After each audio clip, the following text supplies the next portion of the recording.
Hi friends, നമസ്കാരം. മറ്റൊരു വീഡിയോയിലേക്ക് സ്വാഗതം. അപ്പോൾ നമ്മൾ വന്നിരിക്കുന്നത് കനകക്കുന്നിലാണ്.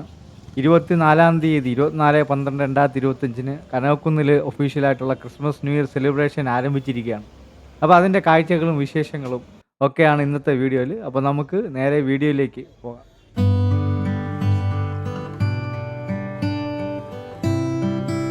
അപ്പോൾ നമ്മുടെ തിരുവനന്തപുരത്ത് എന്ത് ആഘോഷങ്ങളുണ്ടെങ്കിലും, അതിപ്പോൾ ഓണമായാലും ക്രിസ്മസ് ആയാലും മറ്റെന്തെങ്കിലും ഫെസ്റ്റിവൽസ് ആയിരുന്നാലും അത് കേന്ദ്രീകരിക്കുന്ന ഒരു സ്ഥലമെന്ന് പറയുന്നത് കനകക്കുന്നാണ്. കനകക്കുന്ന് നിശാഗന്ധി ഓഡിറ്റോറിയമാണ് എല്ലാത്തിൻ്റെയും ഒരു കേന്ദ്രം എന്ന് പറയുന്നത്. അപ്പോൾ ഈ ഓണം ക്രിസ്മസ് സെലിബ്രേഷൻ്റെ ഭാഗമായിട്ടുള്ള ഈ ഒരു പ്രദർശനം ഈ പുഷ്പോത്സവം എന്നാണ് പറയുന്നത്. പുഷ്പോത്സവം 2025. അപ്പം ഈ ഒരു പ്രോഗ്രാമിന് നമ്മൾ വരുമ്പോഴത്തേക്ക് എന്തായാലും ടിക്കറ്റ് എടുത്ത് വേണം നമ്മൾ അകത്ത് കയറാൻ വേണ്ടിയിട്ട്. അപ്പോൾ എന്ത് പ്രോഗ്രാം ഉണ്ടെങ്കിലും ഇവിടെ ഭയങ്കര തിരക്കായിരിക്കും. അപ്പോൾ ആദ്യത്തെ ദിവസമാണിത്. ആദ്യത്തെ ദിവസമായതുകൊണ്ട് തന്നെ എന്തായാലും നല്ല തിരക്കുണ്ടാവുമെന്ന് മുന്നിൽ കണ്ടിട്ട് നമ്മൾ വണ്ടി കുറച്ച് മാറി പാർക്ക് ചെയ്തിട്ടിട്ട് നടന്നാണ് ഇപ്പോൾ കനകക്കുന്നിലോട്ട് പോകുന്നത്. അപ്പോൾ ഇവിടെ നിന്ന് നമ്മൾ ടിക്കറ്റ് എടുക്കണം. 2-3 കൗണ്ടേഴ്സ് ഉണ്ട്. ആ കൗണ്ടേഴ്സിൽ നിന്ന് ടിക്കറ്റ് എടുക്കണം. ടിക്കറ്റ് എടുത്താണ് നമ്മൾ അകത്ത് കയറേണ്ടത്. ഇപ്പോൾ ടിക്കറ്റ് കൗണ്ടറിൽ ഫേസ് ചെയ്യുന്ന പ്രധാനപ്പെട്ട ഒരു പ്രശ്നം എന്ന് പറഞ്ഞു കഴിഞ്ഞാൽ ഇവിടെ UPIയോ കാർഡോ ഒന്നും എടുക്കില്ല. ക്യാഷ് മാത്രമേ എടുക്കത്തുള്ളൂ. അപ്പം ഇവിടെ വരുന്ന ആൾക്കാർ ക്യാഷ് കൈ കരുതി വേണം വരാൻ വേണ്ടിയിട്ട്. നമ്മളെ കയ്യിൽ ക്യാഷ് ഇല്ലായിരുന്നു. പിന്നെ നമ്മൾ മാനവീയം വരെ നടന്നുപോയി അവിടുത്തെ SBI കൗണ്ടറിൽ നിന്ന് ക്യാഷ് എടുത്തിട്ടാണ് ടിക്കറ്റ് എടുക്കുന്നത്. ഒരാൾക്ക് 50 രൂപയാണ്. അഡൽട്ടിന് 50 രൂപയും കുട്ടികൾക്ക് 30 രൂപയും. അങ്ങനെ നമ്മൾ 4 ടിക്കറ്റ് എടുത്തിട്ട് അകത്തോട്ട് കയറുകയാണ്. അപ്പോൾ നമ്മുടെ ഈ ഒരു കാലഘട്ടത്തിൽ UPI പോലുള്ള ഫെസിലിറ്റീസൊക്കെ വേണ്ടതായിരുന്നു. കാര്യം അവർക്കത് ചെയ്യാൻ പറ്റുന്നതേ ഉള്ളൂ. കഴിഞ്ഞ വർഷവും ഇതുപോലെ പുഷ്പോത്സവത്തിന് UPI ഉണ്ടായിരുന്നു അവിടെ. UPIക്ക് പ്രത്യേകം കൗണ്ടർ, അതുപോലെ ക്യാഷിന് പ്രത്യേകം കൗണ്ടർ വെച്ചിട്ട് കൗണ്ടേഴ്സ് ഉണ്ടായിരുന്നു. അപ്പോൾ അങ്ങനെ ചെയ്യാമായിരുന്നു. ഒരുപാട് പേർക്ക് ടിക്കറ്റ് എടുക്കാൻ പറ്റാതെ അവരിങ്ങനെ വിഷമിക്കുന്നത് കണ്ടു. അപ്പോൾ നമ്മൾ ടിക്കറ്റ് എടുത്ത് അകത്തേക്ക് കയറി. അപ്പോൾ ടിക്കറ്റ് എടുത്ത് അകത്ത് കയറിയതിന് ശേഷം കുറച്ച് നേരം വെയിറ്റ് ചെയ്യേണ്ടി വന്നു. ഏകദേശം 7:30 വരെ നമ്മൾ വെയിറ്റ് ചെയ്യേണ്ടി വന്നു. കാര്യം ഇതിൻ്റെ ഉദ്ഘാടനമൊക്കെ ഉണ്ട്. ഉദ്ഘാടനം കഴിഞ്ഞിട്ടേ ലൈറ്റ് ഇട്ടുള്ളൂ. ഫസ്റ്റ് ദിവസം അങ്ങനെയാണ്. സോ നമ്മൾ കുറച്ച് നേരം വെയിറ്റ് ചെയ്തിട്ട് കണ്ട കാഴ്ചയാണ് ഇനി നിങ്ങൾ കാണാൻ പോകുന്നത്.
അപ്പോൾ ഇതുവരെ നമ്മൾ കണ്ടത് ലൈറ്റ് അറേഞ്ച്മെൻറ്റ്സ് ആണ്. അടിപൊളിയായിട്ട് വളരെ അടിപൊളിയായിട്ട് സെറ്റ് ചെയ്തിട്ടുണ്ട്. അപ്പോൾ ഇനി നമ്മൾ കാണാൻ പോകുന്നത് പുഷ്പങ്ങളാണ്. അതായത് നമ്മുടെ ഈ പ്രോഗ്രാമിൻ്റെ പേര് തന്നെ പുഷ്പോത്സവം 2025 എന്നുള്ളതാണ്. അപ്പം ഈ കനകക്കുന്ന് കൊട്ടാരത്തിന് ചുറ്റും പുഷ്പങ്ങൾ ഇങ്ങനെ നിരത്തി വെച്ചിട്ടുണ്ട്. വലിയ രീതിയിൽ ഡിസൈൻ ചെയ്തൊക്കെ വെച്ചിട്ടുണ്ട്. അപ്പോൾ ഇനി അതിൻ്റെ കാഴ്ചകളിലോട്ടാണ് പോകുന്നത്. ആദ്യത്തെ ദിവസം ആയതുകൊണ്ട് തന്നെ വലിയ തിരക്കൊന്നും ഉണ്ടാവില്ല എന്ന് വിചാരിച്ചിട്ടാണ് വന്നത്. പക്ഷേ അങ്ങനെയൊന്നും അല്ലായിരുന്നു. ആദ്യത്തെ ദിവസം മുതലേ നല്ല ഒന്നാം തരം തിരക്കാണ് അനുഭവപ്പെടുന്നത്. അപ്പം നമ്മൾ ഇത് ഈവനിങ്ങിന് വന്ന് ടിക്കറ്റ് എടുക്കുന്ന സമയത്ത് വലിയ തിരക്കില്ലായിരുന്നു. പക്ഷേ പിന്നീട് നോക്കിയപ്പോഴത്തേക്കും ഒരു ഒഴുക്ക് തന്നെ, ജനത്തിരക്ക് തന്നെയാണ് ഉണ്ടായിരുന്നത്. അപ്പം ഇതിപ്പം വർക്കിംഗ് ഡേയ്സ് ആണ്. ഇനി അടുത്ത് വീക്കെൻഡ്സിലോട്ട് പോകുമല്ലോ. വീക്കെൻഡ്സ് അതായത് വെള്ളി, ശനി, ഞായർ അത് നമുക്ക് അടുക്കാൻ പറ്റാത്ത തിരക്കായിരിക്കും. അപ്പം മാക്സിമം വർക്കിംഗ് ഡേയ്സിലും കൂടെയൊക്കെ വൈകുന്നേരങ്ങളൊന്നും ഇറങ്ങിയ കുറച്ചുകൂടെ റഷ് കുറയാം. എങ്കിലും വീക്കെൻഡ്സ് മാക്സിമം ഒഴിവാക്കാൻ ശ്രമിക്കുന്നതായിരിക്കും നല്ലത് കേട്ടോ. നല്ല തിരക്കായിരിക്കും. ഇപ്പോൾ ഈ വർക്കിംഗ് ഡേയ്സിൽ തന്നെ അത്യാവശ്യം നല്ല തിരക്കുണ്ട്. പക്ഷേ നമ്മൾ ഫാമിലിയായിട്ട് വന്നു കഴിഞ്ഞാൽ എൻജോയ് ചെയ്യാൻ കിടിലമാണ് കേട്ടോ. അടിപൊളിയാണ്. പ്രത്യേകിച്ച് കൊച്ചു പിള്ളേരൊക്കെ ഉണ്ടെങ്കിൽ അവർക്ക് ഭയങ്കരമായിട്ട് ഇഷ്ടപ്പെടും. അതായത് ആ രീതിയിലാണ് ഫുൾ അറേഞ്ച്മെൻറ്റ്സും ഉള്ളത്. അപ്പോൾ നമുക്കിനി പുഷ്പോത്സവത്തിൻ്റെ കാഴ്ചകളാണ് ഇനി നമ്മൾ കാണാൻ പോകുന്നത്.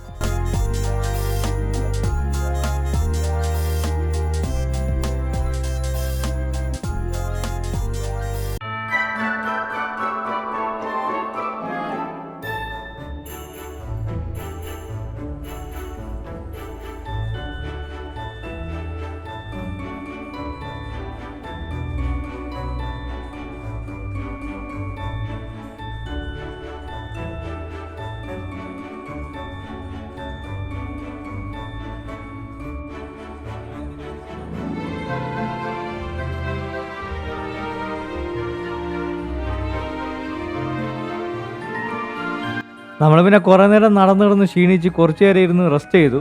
അപ്പോൾ റെസ്റ്റ് ചെയ്തിട്ട് നമ്മൾ ഇപ്പം ഇങ്ങനെ നോക്കിയിരിക്കുന്നത് ഫോട്ടോ എടുക്കാൻ വേണ്ടിയിട്ടുള്ള സ്പോട്ടിന് വേണ്ടിയിട്ടാണ്. അപ്പം ഫോട്ടോ എടുക്കാൻ ഭയങ്കര തിരക്കാണ് കേട്ടോ. പല സ്ഥലങ്ങളിലും ഈ ഭാഗത്തൊക്കെ ഒരുപാട് റഷായിരുന്നു ഫോട്ടോ എടുക്കാൻ വേണ്ടിയിട്ട്. കുറേ നേരം കാത്തു നിന്നിട്ടാണ് നമുക്ക് ആ ഒരു ഫോട്ടോ എടുക്കാനുള്ള സ്പേസൊക്കെ കിട്ടിയത്.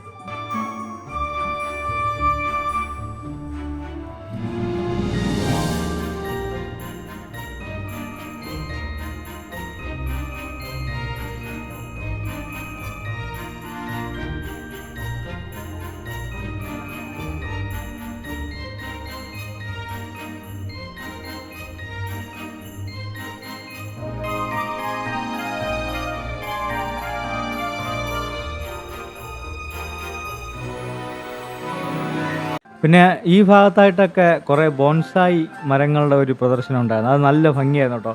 ഈ ആൽമരങ്ങൾ മാത്രമല്ല മറ്റു ചില മരങ്ങളുടെ ബോൺസായികൾ ഉണ്ടായിരുന്നു. അപ്പോൾ എനിക്ക് തോന്നുന്നു ഈ ആൽമരങ്ങളുടെ കാട്ടും ഭംഗി ഈ ഒരു ചെടിയാണ്. ഇതിൻ്റെ ഇഷ്ടം പോലെ വെറൈറ്റി ബോൺസായി മരങ്ങൾ അവിടെ ഉണ്ടായിരുന്നു. നല്ല ഭംഗിയായിരുന്നു കാണാൻ വേണ്ടിയിട്ട്. അതൊരു കിടിലൻ കാഴ്ചയായിരുന്നു.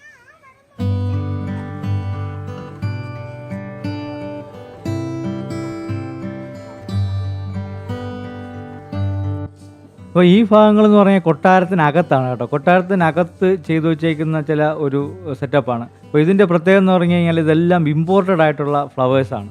അപ്പോൾ നമ്മൾ കണ്ടു കഴിഞ്ഞാൽ പ്ലാസ്റ്റിക് എന്നേ തോന്നുള്ളൂ. പക്ഷേ അത് ഒറിജിനലായിട്ടുള്ള നാച്ചുറൽ ഫ്ലവറാണ്.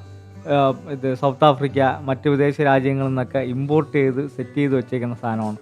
അതൊരു വെറൈറ്റി കാഴ്ചയായിരുന്നു.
just happened. This is not a Christmas. This is not a Christmas song. This is not a Christmas. This is not a Christmas song. This is not a Christmas. This is not a Christmas song. This is not a Christmas. This is not a Christmas song. My neighbors compete to see who can put up more blinding lights.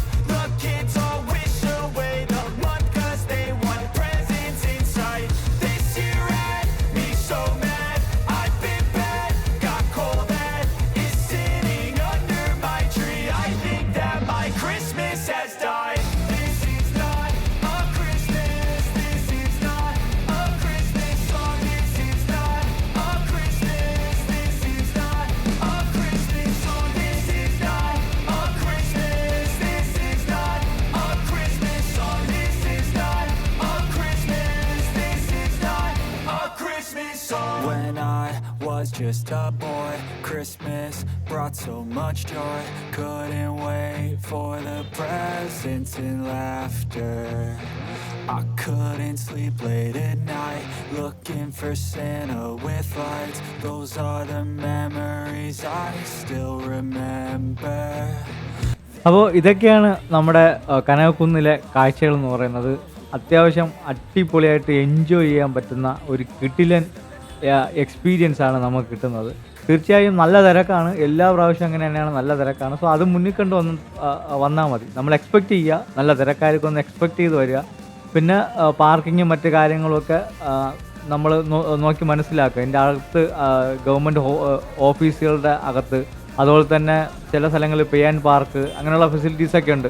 അതുപോലെ തന്നെ പാളയത്ത് multi level car parking ഉണ്ട്. So അവിടെയൊക്കെ വണ്ടി park ചെയ്തിട്ട് just ഒരു auto പിടിച്ച് വന്നാലും നമുക്ക് ഈ സ്പോട്ടിൽ എത്താൻ പറ്റും. അങ്ങനെ ഒരുപാട് വഴികളുണ്ട്. അപ്പം അതൊക്കെ നേരത്തെ നമ്മൾ മുൻകൂട്ടി പ്ലാൻ ചെയ്തിട്ട് വന്നു കഴിഞ്ഞാൽ നമുക്ക് അടിപൊളിയായിട്ട് എൻജോയ് ചെയ്യാൻ പറ്റും. അപ്പോൾ ഇന്നത്തെ വീഡിയോ ഇതൊക്കെയാണ്. അപ്പോൾ വീഡിയോ നിങ്ങൾക്ക് ഇഷ്ടമായിട്ടുണ്ടെങ്കിൽ തീർച്ചയായും ലൈക്ക് ചെയ്യുക, ഷെയർ ചെയ്യുക, നമ്മുടെ ചാനൽ ഒന്ന് സബ്സ്ക്രൈബ് ചെയ്യുക. നമുക്ക് മറ്റൊരു വീഡിയോയിൽ കാണാം. അതുവരേക്കും ബൈ.